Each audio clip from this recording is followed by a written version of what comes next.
वर्ष 1962 अक्सा चीन बॉर्डर पर भारतीय फौज तैनात थी।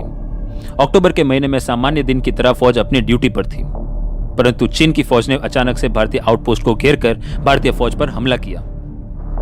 भारतीय फौज ने पूरा प्रयास किया, परंतु 10 गुना से ज्यादा संख्या वाली चीन की फौज ने धोखे से इंटरनेशनल गाइडलाइंस के धज्जियां उड़ाकर भारतीय आउटपोस्ट पर कब्जा कर लिया। अब सवाल यह उठता है कि चीन ऐसे कैसे भारत की धरती पर प्रवेश कर सकता था?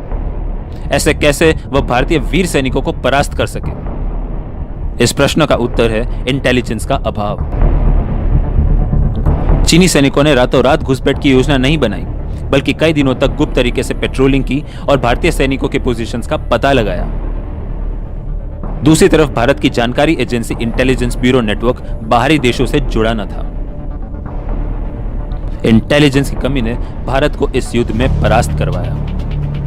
दुखी बात यह थी कि युद्ध के गंभीर परिणाम के बावजूद हमारे भारत के रक्षा मंत्री वी.के. कृष्ण मेनन निंद्रावस्था में थे और इस भूल पर नजर नहीं दौड़ा। रही बात प्रधानमंत्री जवाहरलाल नेहरू की, तो वे इस भूल को स्वीकारे, परंतु कोई बड़ा कदम नहीं उठाया। फिर आया वर्ष 1965। पाकिस्तानी फौज ने ऑपरेशन जिब्राल्टर के जरिए कश्मीर में प्रवेश कर भारतीय सेना पर आक्रमण किया, परंतु चीन से मिली शिकस्त के बाद भारतीय सेना ने बहुत सीखा और दुगने प्रहार से पाकिस्तान फौज को खदेड़कर उन्हीं के घर में घुसकर मारा।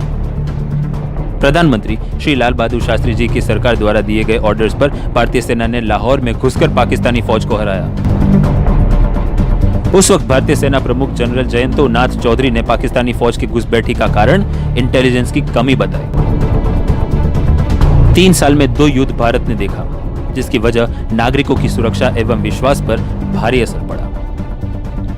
आने वाले समय में युद्ध का स्तर भयानक होना तय था। ऐसी परिस्थिति उत्पन्न न हो, इसलिए भारतीय सरकार ने एक ऐसे इंटेलिजेंस एजेंसी का निर्माण किया जिसका काम होने वाला था विदेशी धरती पर हो रहे भारत के खिलाफ षड्यंत्र को रोकना।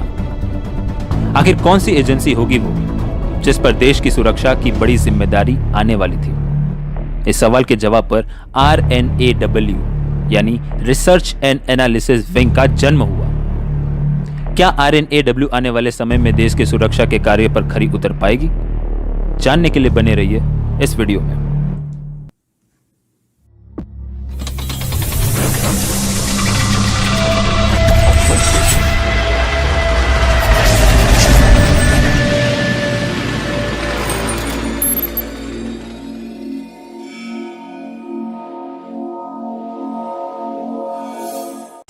वर्ष 1968 भारतीय राजनीति में धीरे धीरे बदलाव आने लगा।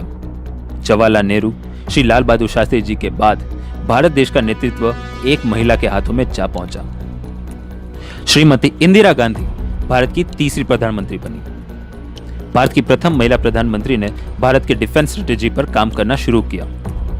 भारत के अंदर सिक्योरिटी एंड इंटेलिजेंस का काम इंटेलिजेंस ब्यूरो कर रही थी और वक्त आ चुका था देश को बाहरी खतरों से बचाने का। इस काम को अंजाम पहुंचाने में सामने आए आईबी के डेप्यूटी डायरेक्टर रामेश्वर नाथ काव। सर RN काव ने कुछ ही दिनों में इंटेलिजेंस सिक्योरिटी सर्विस की रचना के लिए ब्लूप्रिंट तैयार की। प्रधानमंत्री ने इस ब्लूप्रिंट पर सहमति जताई और इसी से रचना हुई भारत के फॉरेन इंटेलिजेंस सिक्योरिटी सर्विस की, जिसका नाम रखा गया research and analysis wing. Sir RN काव को RNAW के चीफ पोजीशन पर नियुक्त किया गया। RNAW में 250 कर्मचारियों के नियुक्त के साथ 20 लाख रुपए का एनुअल बजट तय हुआ। इन सब के बाद वर्ष आया 1971। जी हां, इस वर्ष को आप याद रख लें, क्योंकि इसी वर्ष से RNAW का सूर्योदय हुआ, जिसे पूरे विश्व ने देखा। भारत 2 पाकिस्तान से घिरा था, पश्चिम पाकिस्तान और पूर्व पाकिस्तान, यानी बंगाली मुस्लिम बहुल आज का बांग्लादेश। उन दिनों बांग्लादेश में बंगालियों पर हो रहे भेदभाव एवं अत्याचार पाकिस्तानी फौज द्वारा बढ़ता जा रहा था। नरसंहार एवं महिलाओं पर हो रहे अत्याचारों की वजह से लाखों बंगालियों ने भारत में शरण लिया। बंगालियों की समस्या को ध्यान में रखते हुए भारत ने पाकिस्तान से लड़ने का मन बना लिया और फिर शुरू हुआ युद्ध का भयानक खूनी खेल 1971 इंडो पाक वॉर। इस युद्ध में RNAW ने महत्व की भूमिका निभाई। RNAW के जासूस ISI और पाकिस्तानी फौज के प्लान्स का पता लगाकर काउंटर प्लान बनाते। बांग्लादेश में मुक्ति बाहिनी को घुसकर हथियार सप्लाई करके पाकिस्तानी फौज को कमजोर किया। परिणाम सभी के सामने आ गया और वह था पाकिस्तान की हार और 93,000 पाकिस्तानी फौज का आत्मसमर्पण। मात्र 3 साल में RNAW इतना आगे चली गई कि पाकिस्तान चाइना के षड्यंत्र को मात देकर भारत को युद्ध जिता दिया। भारत की इस जीत का भारी खामियाजा पाकिस्तान को भुगतना पड़ा। पाकिस्तान के 2 टुकड़े हुए और बांग्लादेश का जन्म हुआ। सोचिए, जब RNAW की शुरुआत इतनी अच्छी थी तो फिर बुरा वक्त कैसे आया और कौन सा वो समय था जिसने RNAW के काले अध्याय को जन्म दिया? इन सभी प्रश्नों के उत्तर एक एक करके मिलेंगे और तब आपको पता चलेगा कि एस्पियोनाज के शतरंज में RNAW का दुश्मन खुद भारतीय राजनेता थे। 25 जून 1975 जब प्रधानमंत्री इंदिरा गांधी ने पूरे भारत पर इमरजेंसी का काला धब्बा थोपा। इंदिरा गांधी को तख्ता पलट का खतरा सामने लगा था और यही वजह थी आपातकालीन का लागू होना। इंदिरा गांधी के सुपुत्र संजय गांधी पर यूथ कांग्रेस वर्कर्स द्वारा सरकारी जगहों से लेकर सामान्य जनता के संसाधनों पर अराजकता फैलाने के कई मामले सामने आए। बड़े से बड़े विपक्षी दल के नेताओं से लेकर पत्रकारों को जबरन जेल में ले जाया गया। पूरे देश में जैसे तानाशाही का नंगा नाच होने लगा। इन सब के बीच RNAW पर संगीन आरोप लगे। उन पर विपक्ष के फोन टैप से लेकर पूरी तरह से देश के अंदरूनी मामलों पर हस्तक्षेप के आरोप लगे। RNAW चीफ RN काओ को समझ में नहीं आ रहा था कि ऐसे झूठे दलीलों से RNAW को कैसे बचाया जाए। इस पूरे आपातकालीन का ठेकरा RNAW पर बेवजह फोड़ा गया। वर्ष 1977 आया जब भारत के जनरल इलेक्शन के 542 सीटों में 295 सीट में विजय प्राप्त करने के बाद जनता पार्टी के मोरारजी देसाई भारत के प्रधानमंत्री बने। मोरारजी देसाई, जिसे आपातकालीन के समय 25 जून 1975 से लेकर मार्च 1977 तक जेल में रखा गया था। प्रधानमंत्री बनने के बाद मोरारजी देसाई ने एक दिन RN काओ को साउथ ब्लॉक PMO में मीटिंग के लिए बुलाया। RN काओ वहां आ पहुंचे और सेक्रेटरी ऑफिस में अंदर प्रवेश किया। वहां एक आदमी RN काओ को घूरने लगा और हमला करने का प्रयास भी किया। RN काओ को हत्यारा कहने के साथ अब शब्द कहने लगा। RN काओ वहां से बच निकले और मोरारजी देसाई के ऑफिस जा पहुंचे। मोरारजी देसाई और RN काओ की मीटिंग हुई। मोरारजी देसाई ने RN काओ के ऊपर आपातकालीन के समय की गई गतिविधियों पर इंक्वायरी करने की मांग की। RN काओ ने RNAW के बचाव में कहा कि वह तैयार है इंक्वायरी के लिए, परंतु RNAW आपातकालीन के समय कोई गलत कामों में सम्मिलित नहीं थी। जाते जाते RN काओ ने ऑफिस के बाहर हमला करने वाले आदमी की शिकायत की, परंतु मोरारजी देसाई ने उस वक्त बात पर कोई ध्यान नहीं दिया। RN काओ को होम मिनिस्टर चौधरी चरण सिंह से मिलने को कहा गया। अपने अनुभव कथन में RN काओ ने कहा कि मोरारजी देसाई के उस रवैये ने उनके मन को भारी आघात पहुंचाया। RN काओ उसके बाद गृह मंत्री चौधरी चरण सिंह से मिलने गए। चौधरी चरण सिंह का रवैया खूब खराब था। वह RN काओ को खरी खोटी सुनाने लगे। वे लगातार एक ही बात कर रहे थे कि RNAW पर इंक्वायरी हो। चौधरी चरण सिंह ने इंक्वायरी के लिए एक कमेटी बनाई जिसे लीड करने वाले थे महाराष्ट्र कैडर के IPS ऑफिसर SP सिंह, जो चौधरी चरण सिंह के दामाद थे। RN काओ समझ गए कि मोरारजी देसाई बेमतलब RNAW से बदला लेना चाहते थे। कुछ वक्त बाद RN काओ रिटायर हो चुके और उनकी जगह RNAW की कमान संभालने की जिम्मेदारी के शंकरन नायर को मिली। के शंकरन नायर, जो एक निडर और सीधी बात करने वाले बोल्ड ऑफिसर थे, परंतु उनका स्वागत बड़ी खराब तरह से हुआ। मोरारजी देसाई ने उनसे वही सवाल पूछा जो RN काओ से पूछा था।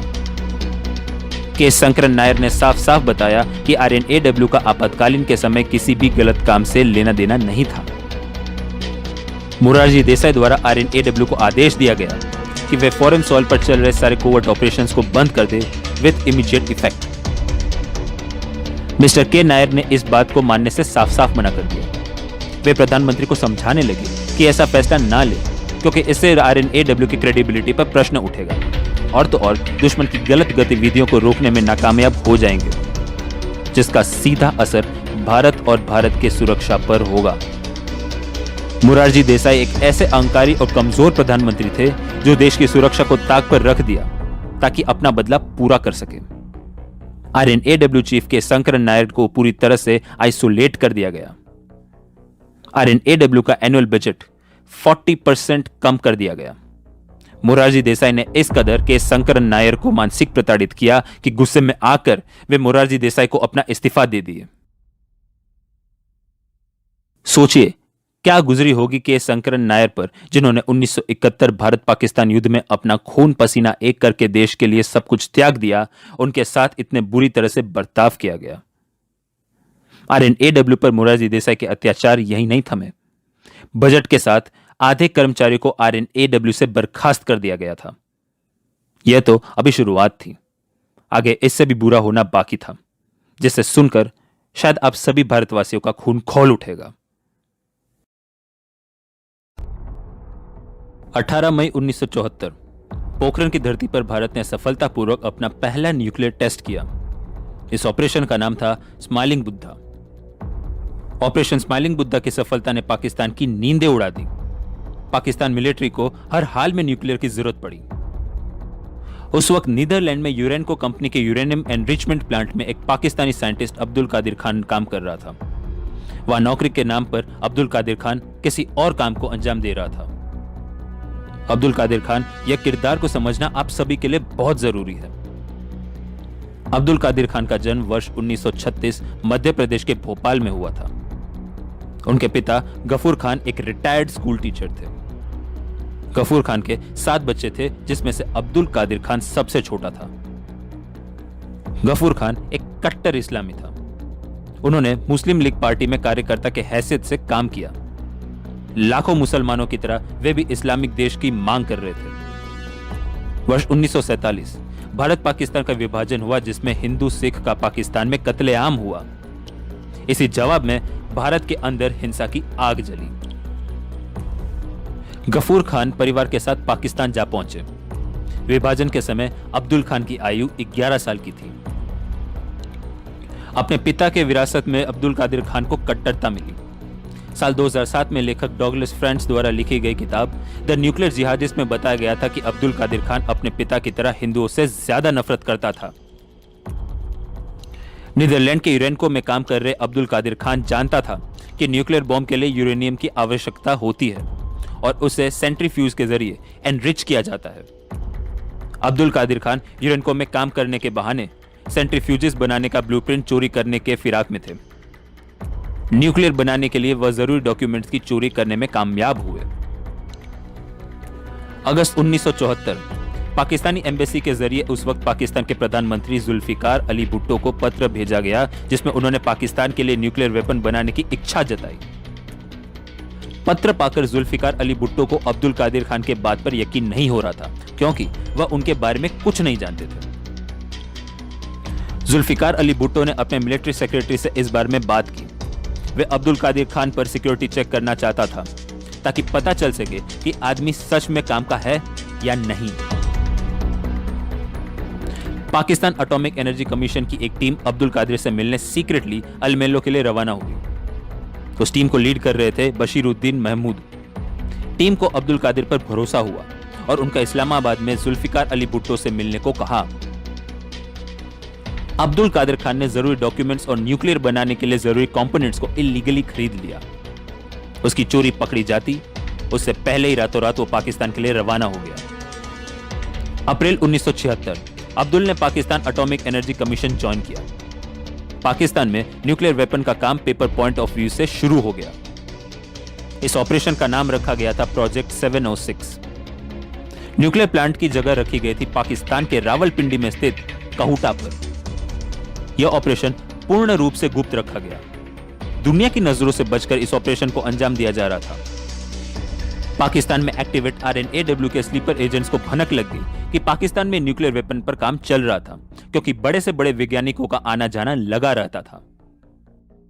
अब्दुल कादिर खान का नॉर्थ कोरिया की राजधानी प्योंगयांग में आने जाने से आरएनएडब्ल्यू का शक और भी ज्यादा बढ़ने लगा।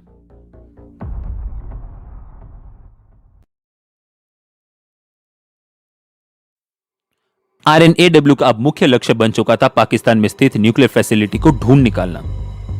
पाकिस्तान का न्यूक्लियर स्टेट बनना यह सिर्फ भारत के लिए ही नहीं, बल्कि मिडिल ईस्ट में स्थित एक यहूदी देश इजराइल के लिए भी बड़ा खतरा था। पाकिस्तान और फिलिस्तीन का आपसी संबंध घनिष्ठ था। बड़े से बड़े इस्लामिक देश की कट्टरता दुश्मनी इजराइल से थी और उसमें से पाकिस्तान तो सबसे बड़ा। उस वक्त RNAW के थर्ड चीफ NF संतुक का साफ साफ निर्देश था कि कैसे भी करके न्यूक्लियर फैसिलिटी को इन्फिल्ट्रेट करना। वहीं दूसरी तरफ इजराइल से मोसाद इंटेलिजेंस एजेंसी भी इस काम में लग गई। 1977 में वो भी समय आया जब पाकिस्तान आर्मी चीफ मोहम्मद जिया उल हक ने प्रधानमंत्री जुल्फिकार अली भुट्टो का तख्ता पलट कर दिया। ऐसी बातों पर चर्चा हर जगह पर होने लगी। रेडियो और न्यूज़पेपर पर पढ़ते हुए चाय की चुस्की लिए हेयर सैलून के बाहर बातचीत हो रही थी। सैलून के बाहर अपने बारी का इंतजार कर रहे लोग इस तख्ता पलट की बातों में लगे थे। दिन बीता और सैलून की लंबी कतारें अपना बाल कटवा कर चले गए। नाई भी दुकान साफ करके कटे बालों को डस्टबिन में रखकर अपनी दुकान बंद करके चला गया। कुछ देर बाद रात के अंधेरे में से कुछ लोग उस सैलून के पास आए और डस्टबिन में से कुछ बालों को अपने साथ लेकर चले गए। वह लोग RNAW के एजेंट्स थे। उन बालों के सैंपल्स को जांच में भेजा। जांच के बाद बालों में न्यूक्लियर रेडिएशंस के अंश पाए गए। अब यह बात साफ हो चुकी थी कि कहूटा में पाकिस्तान न्यूक्लियर प्रोग्राम पर काम कर रहा है। RNAW का ऑब्जेक्टिव क्लियर हो चुका था और वह था पाकिस्तान के न्यूक्लियर प्रोग्राम का ब्लूप्रिंट हासिल करना। RNAW की टीम लग चुकी थी अपने काम में। कहूटा न्यूक्लियर प्लांट के चप्पे चप्पे पर गौर किया और सफलता इस बार हाथ लगी। बड़ी मछली के रूप में RNAW के जाल में आया कहूटा न्यूक्लियर प्लांट का एक साइंटिस्ट। वो साइंटिस्ट RNAW को न्यूक्लियर प्रोग्राम का ब्लूप्रिंट थमाने के लिए तैयार भी हो गया। उस साइंटिस्ट ने ब्लूप्रिंट की कीमत $10,000 बताई। फिर क्या, इस बात पर RNAW चीफ NF संतुक राजी हो गए। अब RNAW अपनी मंजिल से सिर्फ एक कदम की दूरी पर थी। RNAW की हाई नेटवर्क ने इस बार भी अपना दम दिखाया।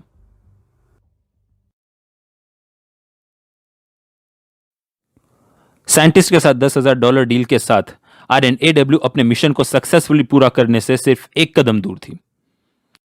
RNAW का एक रूल है कि जब कभी कोई बड़ी रकम की जरूरत हो तो उसे इस्तेमाल करने के लिए प्रधानमंत्री का हस्ताक्षर एवं स्वीकृति की आवश्यकता होती है।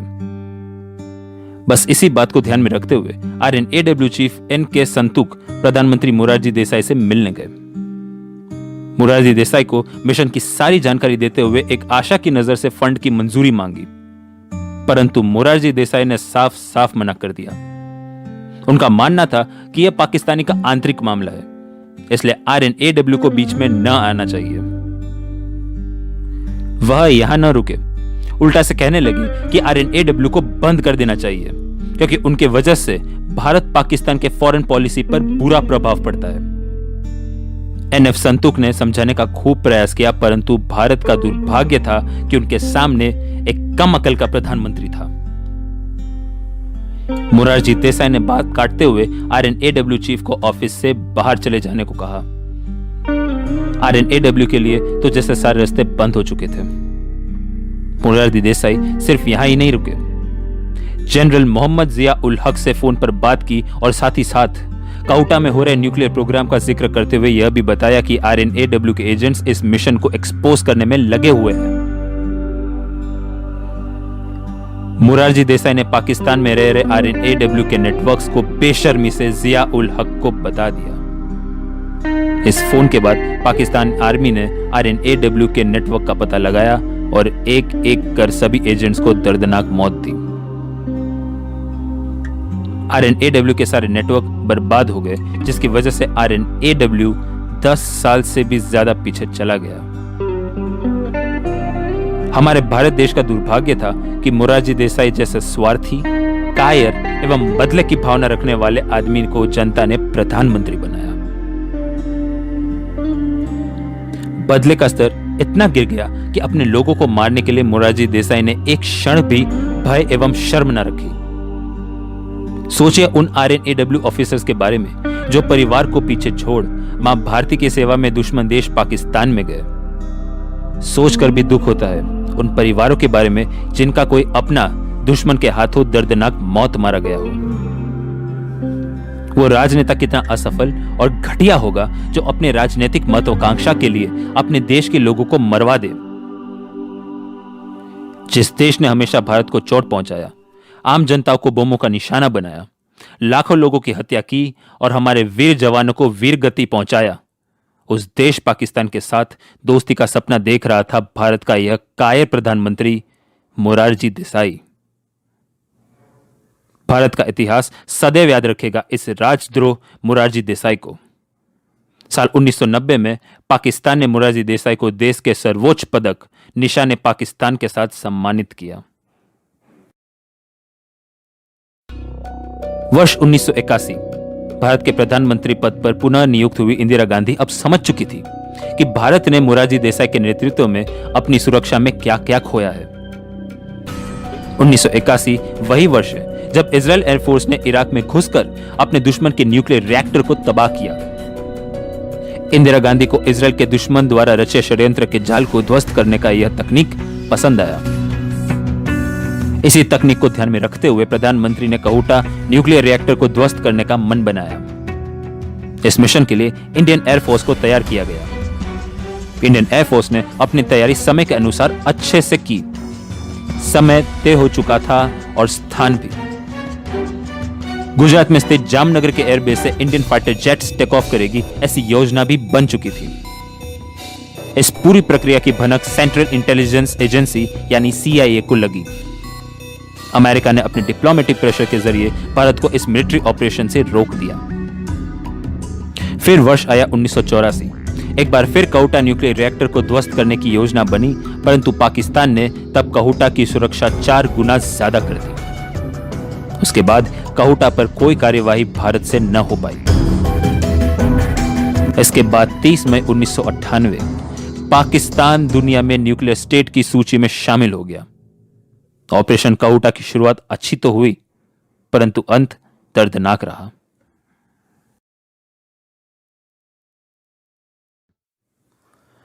उन्नीस के बाद RNAW का असर ज्यादा घातक वाला न रहा, क्योंकि उनके सारे नेटवर्क पाकिस्तान में एक्सपोज हो चुके थे। मोरारजी देसाई द्वारा देशद्रोह ने RNAW को कई सालों पीछे छोड़ दिया। यह बात हम इस दावे के साथ कह सकते हैं क्योंकि इसके बाद पाकिस्तान की तरफ से अनगिनत हमले हुए।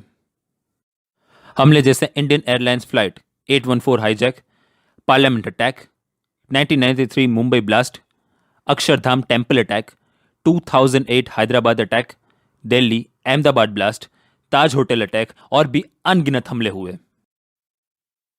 जब हम अपने चैनल में मोसाद के मिशंस डालते हैं तो आप में से कई मित्र कमेंट्स में लिखते हैं कि RNAW क्यों कुछ नहीं कर पाता या फिर उनकी क्षमताओं को कम आंकते हैं, परंतु इस बात को सत्य मानिए नहीं। RNAW को रेगुलेट देश के प्रधानमंत्री करते हैं। ऐसा नहीं कि सभी प्रधानमंत्री नाकाम रहे, कोई सही रहा तो कोई गलत रहा। आज आपके प्रश्न और देश पर हो रहे आतंकी हमलों ने जागरूक किया और इसी से आपने 2014 में एक ऐसे प्रधानमंत्री को चुना जिसने कदम रखते ही देश की ताकत को जन्म दिया, एक ऐसे भारत को जन्म दिया जिसने दुनिया को खुद के वजूद का एहसास दिलाया। दुश्मन देश पाकिस्तान ने 2016 में उरी और 2019 पुलवामा हमले से भारत के ताकत को चुनौती क्या दी कि भारत ने दुगने प्रहार से उन्हीं के गढ़ में घुसकर उन्हें मारा। उन 2 सर्जिकल स्ट्राइक के पीछे RNAW का भी हाथ था। 2019 में जब 7 दशकों का काला धब्बा यानी आर्टिकल 370 और 35A जिसने कश्मीर को कलंकित किया, उसे धोकर ISI के मुंह पर करारा तमाचा इसी RNAW ने ही दिया। चीन और पाकिस्तान के सामने आंख से आंख मिलाकर खड़ी भारतीय सेना को ताकत इसी RNAW ने दी। अपने शक्ति को दुगना कर दिया RNAW ने। 2014 के बाद दुश्मन देश के अंदर घुसना तो दूर, देखने से भी घबरा रहा है। जो कल श्रीनगर पर कब्जा करने की बात कर रहे थे, वो आज अपने जमीन को बचाने का सोच रहे हैं। कल जो शांति का पत्र पाकिस्तान को लिखता था, वही भारत आज गोलियों से उन्हें जवाब देता है। आज दुनिया हमारी तरफ देख रही है उम्मीद की नजरों से। यह शक्ति दिलाई उस प्रधानमंत्री ने जिन्होंने अपना सब कुछ त्याग कर देश को शक्तिशाली बनाने की शुरुआत की। वह प्रधानमंत्री श्री नरेंद्र दामोदर दास मोदी यूनिफॉर्म में खड़ी सेना और बिना यूनिफॉर्म के देशभक्तों को भारत मां के लिए कुछ कर दिखाने का साहस दिया। हमारे देश के सिक्योरिटी एडवाइजर अजीत डोवाल जी ने सही कहा कि इस देश में देशभक्तों की कमी नहीं, बस जरूरी है उन तक पहुंचना और उन्हें तैयार करके देश के लिए कुछ कर दिखाने का साहस देना। मित्रों, आज भी हमें याद करना चाहिए भारत मां के उन वीर सपूतों को जो अपना परिवार छोड़ देश से बहुत दूर दुश्मनों से लोहा ले रहे हैं। मिलते हैं आपसे अगले वीडियो में सत्य एवं साहस की खोज में। तब तक के लिए जय हिंद, वंदे मातरम।